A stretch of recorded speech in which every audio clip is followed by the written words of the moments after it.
Next, we have the even and the odd functions.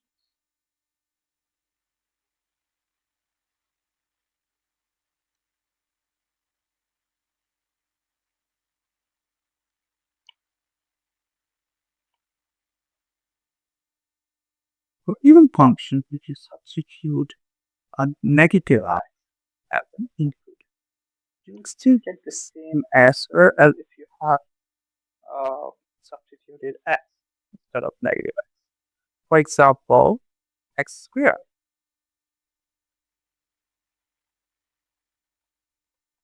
If you substitute -1, or let's say -2, 4, but if you get +2, again the answer is same. That means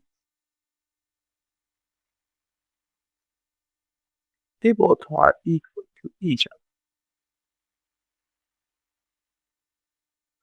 Another important topic is the odd function.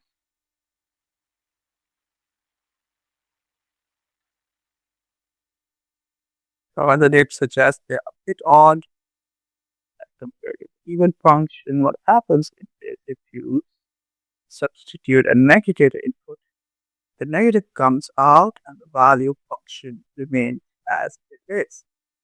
An example could be sine of x. So if you find f of 90 degrees for sine of x, which would be equals to 1. But now what happens if you substitute -90? Well, the sign of -90 is actually -1. So you can see that f of -90 would be equal to minus f of 90. So it seems that this minus sign, it sort of came outside of the function. So you can move from here to there, which is a bit odd. Like, how can a negative sign from input get to the output? So that's why we call them the odd functions. Now we'll discuss the domain and range in detail. Domain is all possible input values.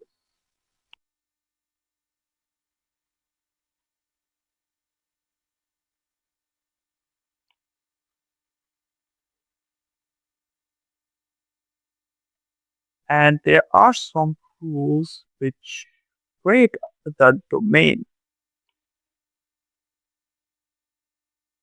For example, the first one, when denominator is equal to 0. So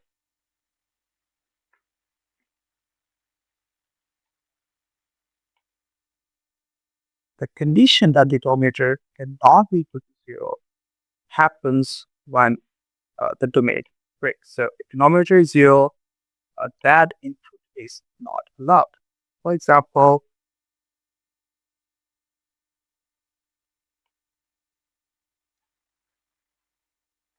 since we know that denominator is 0 but x equals to 3, therefore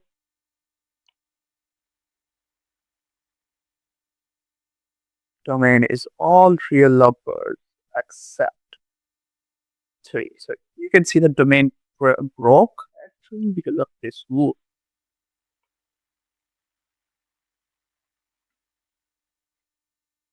Another rule says that the square, you should not have a square and negative integer inside a square root.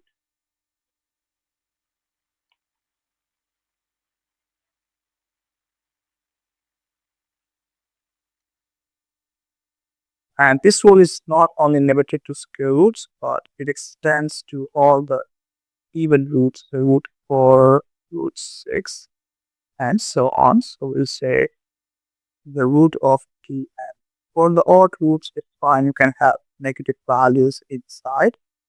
So you only have to look for the even roots in this case.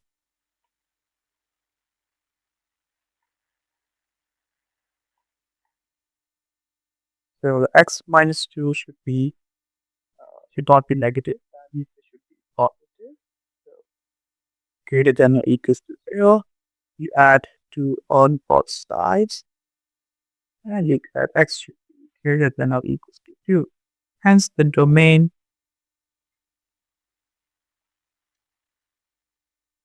would start from 2 and hence add it.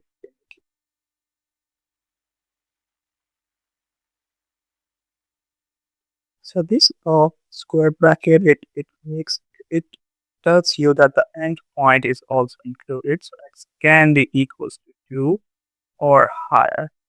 If I had used the round bracket, that would be x would be higher than 2, but it cannot be equal.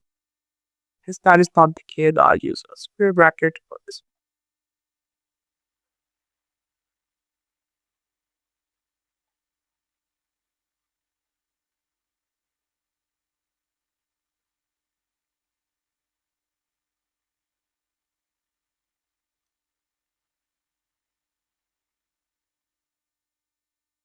The third rule is the log of negative or 0 is not defined.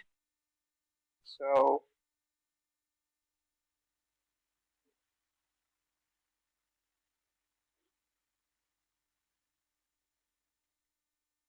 as you can see, it's strictly greater than 0, so it cannot even be 0. It should be greater than 0.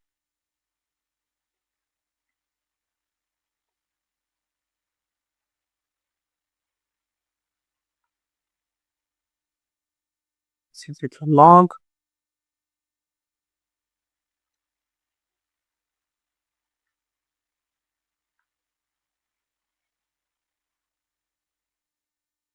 the domain start from 5 and please note that here I have used the open brackets instead of the square brackets I used earlier.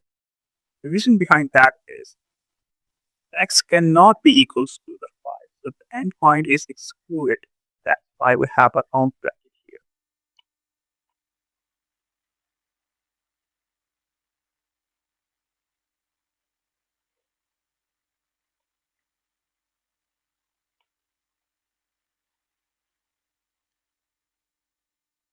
Range rules.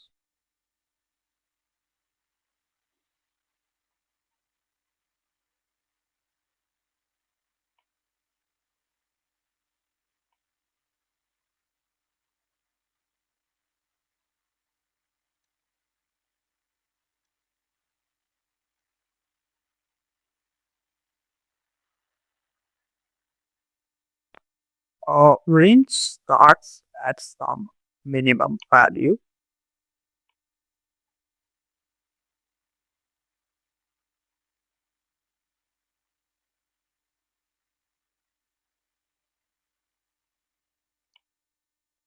Well, in this case, the square root of something which is of your interest because it cannot be less than 0.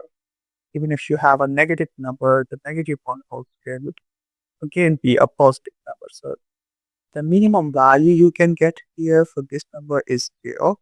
So f of minimum would be 0 and 5 as this.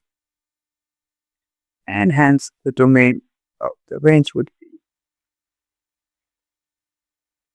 5 to infinity. And what type of bracket should I have here? The open or the closed bracket? Yeah, the closed one or the square brackets because 5 is included in the range. It can be association with apex is 0.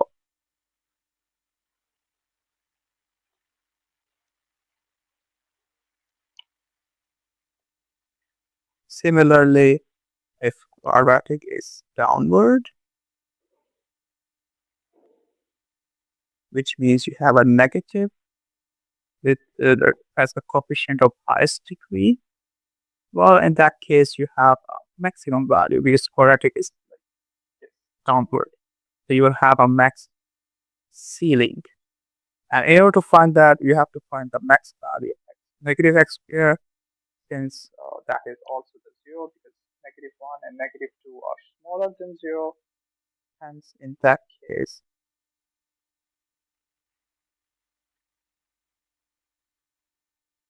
which is 5. So the actual values, the range would be less than 5. So start from negative infinity and goes up to 5.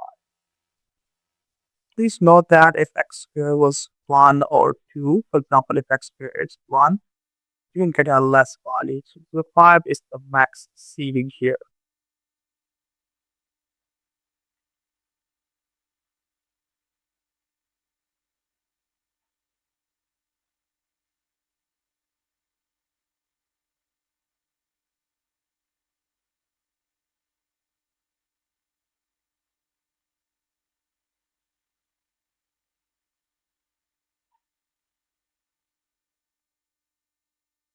Similarly, the square roots also start from 0 because obviously if you don't have a negative number inside them, then how can you get a negative output? So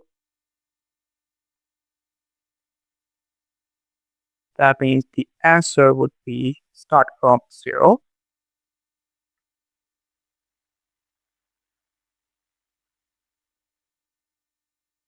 and enter at infinity. Similarly, if it were x minus 5 or anything, still the answer would start from 0 and end at infinity. Because if it were x minus 5, the domain would start from x equals 5. So again, you start from 0.